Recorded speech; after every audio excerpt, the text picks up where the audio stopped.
Նախ ես կարճ ուզում եմ անդրադառնալ առաջին հանրապետությանը, որ չգիտի պատմությունը, նամանավանդ դուք էլ այն շերտին եք պատկանում, որ պատմաբանեք լավ էլ գիտեք։ Առաջին հանրապետություն ստեղծել են դաշնակցական հայրերը, որոնք որ նվիրումի անձնական նվիրումի շնորհիվ եւ գիտեք Ղարաքիլիսայի Բաշապարանի Սարդարապետի հերոսամարտերը, այդ հերոսամարտերից հետո ստեղծել են առաջին հանրապետությունը, որը հարյուրամյակներ մեկ չենք ունեցել։ Պետականություն չենք ունեցել եւ այդպես արհամարական վերաբերվել առաջին հանրապետությանը, դուք եթե առաջին հանրապետությունը չներ, այդտեղ նստած կլնեիք։ Եվ կարևոր է որ մենք արժևոր ենք այն հաղթանակները, որ ունեցել ենք, որ դրա շնորհիվ է երկրորդ եւ երրորդ հանրապետությունները եղել։ Ես դրա մասին կարող եմ երկար խոսել, բայց քանի որ մի քանի հարց ունեմ եւ ժամանակի մեջ տեղավորվելու խնդիր ունեմ, հարցս հետեւյալն է։ Դուք պարոն Միրզոյան ասում եք, որ Վրաստանի հետ ունենք փայլուն հարաբերություններ, գործընկերային հարաբերություններ, դաշնակցային հարաբերություններ, աննախադեպ հարաբերություններ, բայց ամիսներ շարունակ մեր բեռնատարները կանգնած են Վրաստանում գյուղատեսական ապրանքներով եւ չեն կարողանում իրենց պարտականությունները, պայմանագրային պարտականությունները կատարել եւ բացյան երկրներ եւ ԵԱՏՄ երկրներ ապրանքը տանել։ Հարցս հետեւյալն է. արդյոք չեք տեսնում, որ այդտեղ կա քաղաքական խնդիր, այսինքն հենց այդ խնդիրն է պատճառ հանդիսանում, որ մեր տնտեսվարողները միլիարդավոր դրամների վնասներ են կրում եւ ի վերջո ասում եք գնում ենք հանդիպում ենք մենք էլ ենք տեսնում պատվիրակություններ ազգային ժողովի նաեւ վերջերս նաեւ Հայաստանում էր արտաքին գործերի փոխնախարարը այդ հանդիպումների ժամանակ ձեր վրացի գործընկերներին չեք ասում լավ ամոթ այսին չեք անում տարանցիկ բեռը ոնց կարելի է ամիսներ շարունակ այդտեղ կանգնացնել եւ այսքան վնասներ հասցնել մեր գյուղատնտեսությունը մեկ երկրորդ հարցը վերաբերվում է այսպես կոչված սահմանազատման եւ սահմանագծման գործընթացին ամիսներ շարունակ ասում էր որ այդ սահմանազատման սահմանագծման գործընթացը կսկսվի Հայաստան Վրաստան Ադրբեջան այդ սահմանակետից սահմանագծից ինչ կա ի վերջո այս ուղղությամբ ինչ պայմանավորվածություններ կա եւ ի վերջո այն ականազերծման աշխատանքները որ արվում են սահմանին մենք կարող ենք ենթադրել որ նաեւ հաշվի առնելով այն նամակը որ Ջեհուն Բայրամովի գրասենյակը ուղարկել էր պատասխան մերի որ 32 բնակավայրեր եթե չեմ սխալվում մոռացեք այդ 32 բնակավայրերի մասին արդյոք ադրբեջանական կողմը պատրաստվում է որևէ մի հայկական տարածք հետ վերադարձնել եւ այս ուղղությամբ առհասարակ ինչ կա Պարոն Դանիելյան, դուք պատմության համար արձանագրենք,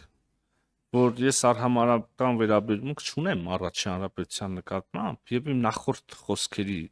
որևէ դրվագով հիմք չեմ տվել այդպիսի եզրակացություն անել։ Ես ուրիշ բանից եմ խոսել եմ այդ շրջանում, բայց ձերոնց կողմից ստորագրված պայմանագրերից Մերոնք էլ են, բայց ձեր կուսակցությունից էին, իմ կուսակցությունից չէին։ Այ ես ձերոնց ավելի եմ համարում իմոնց, քան դուք։ Ես կարող եմ հիմա բացատրել։ Նայեք, շատ պարզա եւ բան, այս իմ եւ Տիկին Վարդյանի քննարկած հաճախակի թեմաներից է, բայց շատ հետաքրքիր թեմա է։ Այդ մարդիկ ցեղասպանություն անցնելով, հա, այդ հանրապետություն ունենալով, սկսելով 12000-ից, հետո ուրիշ ճանաչում, հետո վերջ ինչքան արևելքից ուրիշ պատերազմ, հարավից ուրիշ պարզա։ Ոչ մի պետականություն չէ աշխատում։ Ուզում եք եկեք նստեք, ես գնամ։ Պարոն Դանիելյան, չիլնի։ Եվ ահա, լավ, բայց իսկապես էլի լուրջ թեմա է, ձեզ էլ պետք է որ հետաքրքրի, շատ էլ չջրիկացնենք։ Նայեք, այդ մարդիկ առաջի հանրապետության հայրերը անցնելով այդ արհավիրքների, այդ անմարդկային փորձությունների միջով վերջ ինչ որ եզրակացությունների էին եկել եւ կոնկրետ լուծումների էին եկել։ Դուք կարող եք դա տեսնել եւ հայտնի ուրեմն ժամանակի անվանի դաշնակցական գործիչների գրվածքներում եւ այդ ժամանակների ուրեմն փաստաթղթերում այդ մարդիկ նենց ոնց որ մենք այսօր փորձում էին հասնել Հայաստանի Հանրապետության շուրջ խաղաղության։ Հիմա մեծ հարց է, դուք եք իրանց համենայն դեպս վերջի շրջանի ուրեմն գաղափարների կրող, թե մենք ենք ավելի մոտ է դրան։ Եկեք այս իսկապես պատմագիտական, բայց մի քիչ քաղաքագիտական, ուրեմն կամ քաղաքական մտքի վերլուծության տեսանկյունից շատ հետաքրքիր բան է։ Ես կառաջարկեի, եթե չգիտեմ, ուսանողներ կամ հետազոտողներ կան, որ այս թեմանով հետաքրքրում են, մի հատ նայեն, էլի։ Իրոք հիմի այսօրվա ԿՊՆ-ը իր գաղափարներով ավելի մոտ այդ օրերի դաշնակցությանը, թե դուք։ Բոլշևիկներին ինչ ոնց տվեցիք իշխանությունը բոլշևիկներին։ Հիմա էլ նույն բանն էլ եք, հիմա ուզում եք դուք անեք։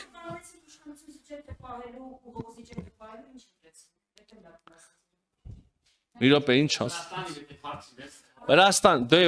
չէ, դուք տես մի հատ բան եք գցում հարցի մեջ, պնդում։ Պարոն Դանիելյան, լավ եմ անում, եթե դուք համարում եք արդարը, որ դուք ասում եք, պարոն Միրզոյան, ոչինչ որ դուք առաջի հանրապետության նկատմամբ արհամարական վերաբերմունք ունեք, բայց մի հատ կասեք ինչի են մեր կոնյակը Վրաստանում սահմանում լրվում, ես էլ իրավունք եմ վերապահում, ասեմ որ դուք չարաչար սխալվում եք, պարոն Դանիելյան, ես առաջի հանրապետության նկատմամբ որևէ արհամարական վերաբերմունք չունեմ, ճիշտ հակառակը ունեմ ակնածանք, դուք իմ չի լինի, պարոն Դանիելյան, ես կպատասխանեմ ինչքան պետք է, դուք թեմա եք բարձրացրել, ես դա արծարծում եմ։ Եվ ինչ վերաբերվում է Բաշապարանի, Սարդարապետին եւ այլն, այս ճակատամարտերի նկատմամբ իմ որպես քաղաքացու եւ պատմաբանի գոնե վերաբերմունքը նաեւ իմ գրառումներում է, բան, թե թեժ չի լինի, արտահայտված թեժ չի լինի այդքան նենգափոխել։ Հիմա վերադառնանք բուն հարցին։ Ուրեմն այո, ես տեղյակ եմ մասնավորապես հայաստանյան կոնյակագործների արտադրանքից, որը բարդություններ ունի Վրաստանի սահմանը հատելու, ես գիտեմ նաև, որ համապատասխան ուրեմն գերատեսչությունների միջև քննարկումներ են ընթանում մեր կառավարության եւ իրենց, պետք է խոստովանեմ, այս մի քիչ ավելի մասնագիտական են քննարկումները եւ անմիջականորեն ԱԳՆ-ի կողմից չեն վարվում եւ նաեւ մեր համապատասխան գերատեսչությունները կապ մշտական ունեն եւ խոսակցություն ունեն մեր արտադրողների հետ, ովքեր բախվել են այդ խնդրին Վրաստանում, ամեն ինչ իրականում անկեղծ ասած չի ուզի մա շատ բան բարձրաձայնել, ամեն ինչ այդքան միանշանակ չի, խնդիրներ կան, որոնք կարող են տպավորություն թողել, որ արհեստականորեն են առաջացվում Եվ խնդիրներ էլ կան, որոնք այնուամենայնիվ նու առնվազն շանս ունեն կամ արժանի են համարվելու հիմնավոր, եկեք այսպես ձևակերպեմ, բայց ամփոփելով թեման, տեղյակ ենք խնդրից, զբաղվում ենք խնդրով,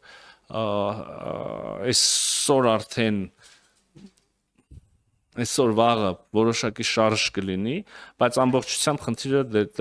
թերևս այսօր կամ վաղը չի լուծվի։ Ստեղ երևի կանգ առնեմ կոնկրետ այս թեմա։ Դե ստիպում եք ինձ ասել մի բան հանրային, որը ես չեմ ուզի ասեմ։ Կասեմ հետո, հա, եթե կարելի է, եթե իսկապես թեման հետաքրքիր է։ Լավ, շնորհակալություն, Դավիթ Կարապետյան։